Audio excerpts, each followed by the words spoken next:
Cos और sign एक साथ सॉल्व इनवर्स ट्रिग्नोमेट्रिक फंक्शन में या इक्वेशंस के सवालों में नहीं हो सकते। तो इसका तरीकेकार क्या होगा कि हम या तो साइन की नजर से सॉल्व करें या सिर्फ कॉस की नजर से सॉल्व करें। तो हम साइन की नजर से सॉल्व कर लेते हैं क्योंकि साइन का डबल एंगल निकालना काफी आसान होता है।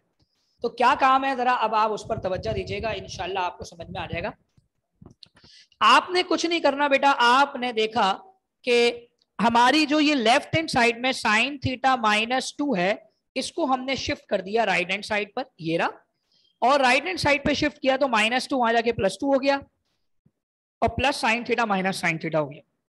अब हमने स्क्वायरिंग करी, लेफ्ट हैंड साइड पे भी स्क्वायरिंग करी, राइट हैंड साइड पे भी स्क्वायरिंग करी। लेफ्ट हैंड साइड पे स्क्वायरिंग डायरेक्ट हो जाएगी, 3 का स्क्वायर से रूट कैंसिल, कॉस का स्क्वायर थीटा, और यहां फॉर्मूला लगेगा a माइनस बी का होल स्क्वायर।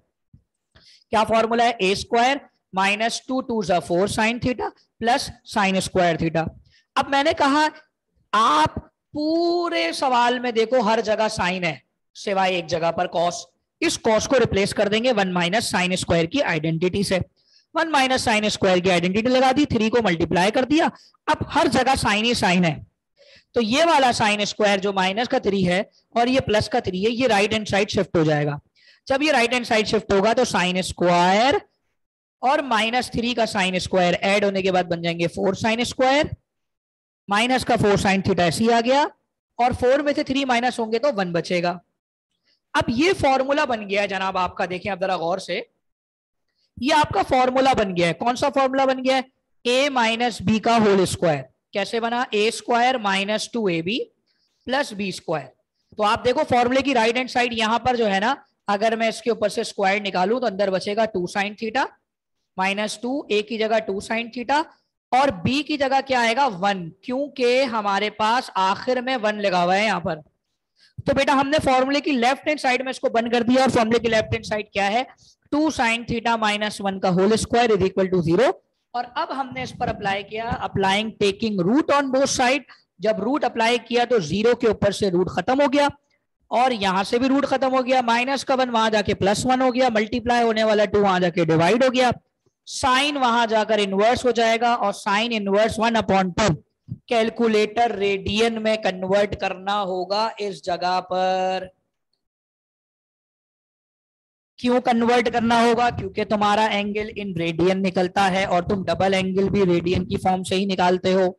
तो ये जहन में रहे कि तुम्हारा कैलकुलेटर इस जगह पे रेडियन में होना चाहिए, जब भी तुम साइन इनवर्स 1/2 निकालोगे, π/6 कैलकुलेटर खुद निकाल कर देगा। ये बन गया एक एंगल। दूसरे एंगल के लिए साइन में हम क्या करते हैं भाई? दूसरे एंगल में हम साइन में क्या करते हैं? मैंने बताया, साइन में जब दूसरा एंगल निकालते हैं तो पाए से माइनस करते हैं। तो दूसरा एंगल हम इसी तरह निकालेंगे। हम नीचे गए और हमने दूसरा एंगल कैसे निकाला? हमने पाए से माइनस कर दिया तो 5π/6 आ गया। अब यकीनन दोनों एंगल को वेरीफाई भी करना है। तुम कैलकुलेटर में भी वेरीफाई कर सकते हो डायरेक्ट, लेकिन लिखना जरूर होगा तुम्हें बोर्ड की कॉपी में वेरिफिकेशन। और तुम किस तरह करोगे जरा सुनो। थीटा की वैल्यू π/6 क्वेश्चन में डाल दी एंगल की जगह पे। अब ये काम डायरेक्ट कैलकुलेटर में हो सकता है, और जो कैलकुलेटर आंसर बता रहा है 0 तो इसका मतलब वेरीफाइड है। तुम्हें पूरा पूरा सॉल्व करने की जरूरत नहीं है, ये काम कैलकुलेटर में करोगे लेकिन लिखोगे जरूर कि ये आंसर आ गया। और नीचे भी यही काम करोगे, पहले 5π/6 को पुट किया और डायरेक्ट कैलकुलेटर में रखकर आंसर निकाल लिया। ये वेरीफाई नहीं हो रहा था। जब वेरीफाई नहीं हो रहा था बेटा तो हमने यहां पर लिख दिया नॉट वेरीफाइड, और हमारा सॉल्यूशन सेट सिर्फ π/6 के आंसर को दे रहा है। तो साइन थीटा और कॉस थीटा का सॉल्यूशन सेट कैसे बनता है? 2n π से, यानी 2n π प्लस जो आंसर आ रहा होगा वो π/6 में आ गया। और अगर दो आंसर आ रहे होंगे तो आगे यूनियन लगाएंगे और एक और दफा वही आंसर लिखेंगे 2n π में। 2n π का मतलब ये होता है कि जब सर्किल एक कंप्लीट रेवोल्यूशन करता है तो 2π है। अब वो 2 दफा करे, 3 दफा करे, 4 दफा करे, हमारे एंगल की वैल्यू रिपीट होती रहेगी। तो इस वजह से n का मतलब है n इज अ इंटीजर, कोई भी इंटीजर है, पॉजिटिव इंटीजर। ठीक है बच्चा, समझ में आ गई आपको ये सवाल? मैं आपको इसका वो सेंड करूंगा PDF, आप लोग उस वक्त कॉपी करिएगा। पहले मुझे चैट पर जल्दी से कंफर्म करें कि ये सवाल समझ में आ गया सबके। मैं दोबारा से आप लोगों को लिंक सेंड करूंगा ताकि ये टॉपिक मुकम्मल हो जाए 7 बजे तक। ठीक है बेटा, आगे बढ़ रहे हैं, बिल्कुल आगे बढ़ रहे हैं। देखो ये जो सॉल्यूशन वाला पार्ट होता है ना, ये वाला, ये तो यकीनन प्रैक्टिस से जाएगा, लेकिन जो एंड वाला काम है वो एक जैसा है। चले भाई, अब क्वेश्चन आ गया tan square theta plus tan theta is equal to 2। अब हर जगह tan ही tan है, तो भाई tan ही tan है तो tan से सॉल्व करना कोई मुश्किल नहीं है। लेकिन अगर आप देखो ये tan स्क्वायर है, ये क्वाड्रेटिक की तरह नजर आ रहा है, जिस तरह एक्स स्क्वायर एक्स और कांस्टेंट होता है, तो हम क्वाड्रेटिक का कोई भी रूल यहां फॉलो कर सकते हैं। मिडल टर्म ब्रेकिंग भी फॉलो कर सकते हैं, क्वाड्रेटिक फॉर्मूला भी लगा सकते हैं। क्वाड्रेटिक फॉर्मूला थोड़ा मुश्किल हो जाएगा, तो इससे बेहतर है कि आप मिडल टर्म ब्रेकिंग के अकॉर्डिंगली कर लें। तो मिडल टर्म ब्रेकिंग के अकॉर्डिंग क्या होगा, अब आइए जरा जल्दी से, tan square theta plus tan theta is equal to 2, plus का 2 शिफ्ट हुआ, यहां आकर -2 हो गया। इस tan थीटा को ब्रेक कर रहे हैं, जिसमें मल्टीप्लाई करें तो 2 1 जा 2 आए और प्लस माइनस करें तो 1 आए, तो 2 tan theta minus tan theta से इस tan थीटा को हमने ब्रेक कर दिया। अब एज इट इज क्या होगा भाई, हम कॉमन लेंगे, इन दोनों में कॉमन आ रहा है tan थीटा, बाहर निकाल दिया, अंदर बचा tan थीटा प्लस 2। इन दोनों में कॉमन आ रहा है माइनस का 1, अंदर बचा tan थीटा प्लस 2। एक फैक्टर tan थीटा प्लस 2 हो गया, एक फैक्टर tan थीटा -1 हो गया। प्लस का 2 राइट हैंड साइड शिफ्ट होगा, माइनस का 2 हो जाएगा, माइनस का 1 वहां जाकर शिफ्ट होगा, प्लस का 1 हो जाएगा। एक मिनट, हाँ देख रहे हैं भाई आप, ठीक है। अच्छा,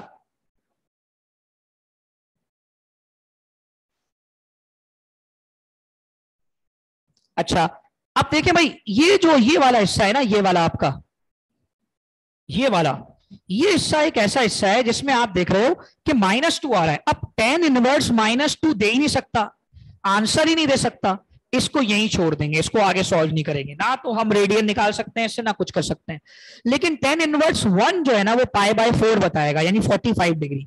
अब 45 डिग्री tan पॉजिटिव एंगल कहां होता है, अब जरा सवाल है मेरा आपसे, tan पहले तो 45 डिग्री फर्स्ट क्वाड्रेंट पर होता है, और tan पॉजिटिव कहां होता है, और थर्ड क्वाड्रेंट पर। तो पाई में प्लस करेंगे, पाई में जब इसको प्लस करेंगे तो tan का दूसरा एंगल आ जाएगा 5π/4।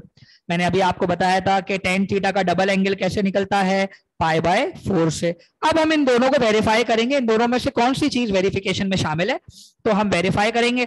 जब हम इस जगह पर वेरिफिकेशन करेंगे, tan π/4 का स्क्वायर लेंगे, और tan π/4 ये वेरीफाई हो रहा है, और tan 5π/4 भी वेरीफाई हो रहा है, तो इसका मतलब ये है कि ये हमारा आंसर वेरीफाई हो रहा है। सॉल्यूशन सेट हम इसको कैसे लिखेंगे भाई, सॉल्यूशन सेट साइन और कॉस का 2n पाई से लिखते हैं, लेकिन tan का लिखते हैं n पाई से, क्योंकि tan की वैल्यूज जो है वो 180 डिग्री के बाद से रिपीट होना शुरू हो जाती है। तो भाई हमने यहां पर क्या किया, n पाई क्या है भाई, n pi plus π/4 union, union इसलिए लगा रहे हैं क्योंकि दो आंसर राइट है, n pi plus 5π/4 union tan inverse -2 plus n pi, मतलब वो वाला आंसर जिसके साथ हमारा कोई एंगल निकल नहीं सकता, उसे इनवर्स की फॉर्म में आंसर में जरूर लिखना है, क्योंकि वो वेरीफाई भी नहीं हो सकता, लेकिन उसे आंसर में जरूर लिखा जाएगा, इसलिए उसको लिखा गया है। क्या यहां तक किसी को कोई प्रॉब्लम है, जल्दी से बताइए, शाबाश। किसी को कोई प्रॉब्लम है, समझ में आ गया सबको?